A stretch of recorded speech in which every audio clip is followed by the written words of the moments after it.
Next, conquer your self. Sir आज से फतह किसको करना है? खुद को करना है। मुकाबला किससे है? खुद से है। हम फतह करते हैं दूसरों को, फतह करते हैं दूसरों को, टारगेट्स को। सबसे पहले फतह करें खुद को, कनकर योर सेल्फ, खुद को फतह करें। खुद को फतह करने का तरीका क्या है? याद रखिएगा, खुद को फतह करने का असूल और तरीका ये है, जिंदगी में ऐसी सैकड़ों ख्वाहिशें होती हैं, जो ख्वाहिशें पूरी तो हो जाती हैं लेकिन फ्यूचर में नुकसान होना होता है, और जिंदगी में 100 ख्वाहिशें ऐसी हैं जिनका गला घोट दिया जाए तो आने वाला मुस्तकबिल अच्छा हो सकता है। सो कनकर योर सेल्फ का मतलब है ख्वाहिश को मारो। कौन सी ख्वाहिश को मारो? जिसका अंजाम अच्छा नहीं। फिलॉसफी इसके पीछे क्या है? Do work, hard work, but keep and in your mind. And को जहन में रखते हुए काम आज से करना है।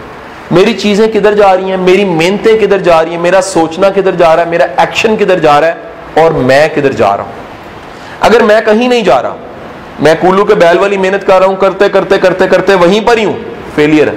अगर मेहनतें मेरी कहीं लेकर जा रही हैं, मैं सक्सेस पे हूं। सो कनकर योर सेल्फ में है अपने नफ्स को, अपनी मैं को, अपनी अना को मारो। क्यों मारो?